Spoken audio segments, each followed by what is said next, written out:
Hi, welcome to Muthu Maths YouTube channel. So, exercise 11.5 question number 6 பார்க்க போகிறோம். So அப்போ இதில் வந்துட்டு useful light and not useful light பற்றி பார்க்க போகிறோம். இப்போ டோட்டல் நம்பர் ஆஃப் லைட் எவ்வளோ அப்படின்னா n is equal to 12. Useful light அப்படிங்கிறது ப்ராபபிலிட்டி ஆஃப் சக்ஸஸ். ஓகே, அது எவ்வளோ சார் அப்படின்னா 0.9. இது யூஸ்ஃபுல் லைட். ஓகே, அப்போ Q அப்படிங்கிறது ப்ராபபிலிட்டி ஆஃப் ஃபெயிலியர் இல்லையா? அப்போ 0.1 ரெண்டையும் ஆட் பண்ணால் 1. அப்போ நாட் யூஸ்ஃபுல். ஓகே, அப்போ பைனாமியல் டிஸ்ட்ரிபியூஷன் ஃபங்க்ஷனுடைய வேல்யூ என்ன சார் அப்படின்னா P of capital X is equal to X is equal to NCX P power X Q power N minus X. Okay, அப்போ X is equal to 0, 1, 2, 3 etc. N. Okay, அப்போ first substitution என்ன sir அப்படின்னா P of X is equal to 10. எப்படி எழுதலாம்? 12C10 0.9 whole power 10 0.1 whole square. Okay, இது first substitution.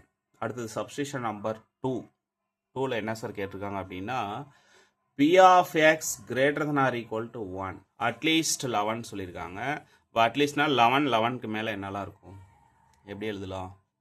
P of X is equal to 11 எடுத்துக்கலாமா? Plus P of X is equal to 12. ரெண்டுக்குமே binomial distribution function கண்டுபிடிக்கணும். அப்போ எப்படி sir எழுதலாம்? நல்லா தெளிவாக கவனிச்சுக்கோங்க. Is equal to 12C11 0.9 whole power 11 0.1 whole power 1 plus 12C12 0.9 whole power 12 0.1 whole power 0. Okay, இப்போ ஃபைனலி வி கெட் இது எப்படி சார் எழுதலாம் அப்படின்னா 12 into 0.9 whole power 11 into 0.9 whole power 11 காமனாக வெளியில் எடுத்துக்கலாம். 12 into 0.9 whole power 11 0.1 power anything 0.1 plus 1 into 0.9 whole power 12. இதில் எது சார் காமன்? 0.9 whole power 11 காமனா? 0.9 whole power 11 காமன்னா ரிமைனிங் என்ன இருக்கும்? 1.2 plus 0.9 1.2 plus 0.9 is equal to 2.1 into 0.9 whole power 11 0.9 whole power 11. Okay, so அடுத்தது third substitution பார்க்க போகிறோம். தேர்டு சப்ஸ்டியூஷனில் என்ன சார் கேட்டிருக்காங்க? Number of trials n is equal to 12. Probability of success, probability of failure முதல்ல எடுத்துக்கலாம். Q அப்படிங்கிறது 0.9. ஓகே, இதுதான் யூஸ்ஃபுல். ஆப்போசிட்டாக எடுத்துக்கிறோம். Q அப்படிங்கிறது property of success 0.1. Not useful.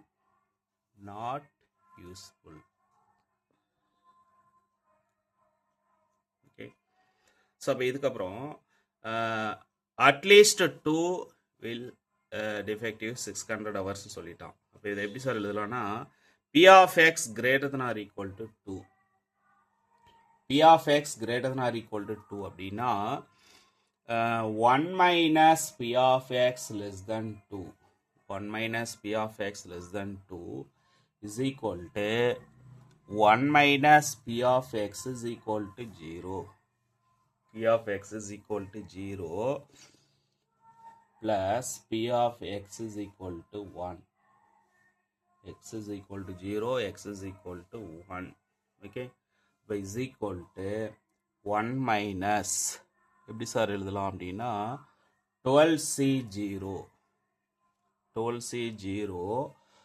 0.1 whole power 0 into 0.9 whole power 12 plus 12C1 0.1 whole power 1 0.9 whole power 11. Okay, அப்போ finally we get இதை எப்படி சார் எழுதலாம் அப்படின்னா நல்லா தெளிவாக கவனிச்சுக்கோங்க. இதை சிம்பிளிஃபை பண்ணிக்கலாம். Is equal to 1 minus 1 into 0.9 whole power 12, okay, plus 12 into 0.1 0.9 whole power 9 whole bracket, okay. So அப்போ இதை சிம்பிளிஃபை பண்ணால் என்ன சார் கிடைக்கும்? 1 minus 0.9 whole power 11, again 0.9 plus 1.2, 0.9 plus 1.2, okay. So finally we get 1 minus 2.1 0.9 whole power 11. Okay student, thank you. நம்ம சேனலை subscribe பண்ணுங்கள், share பண்ணுங்கள்.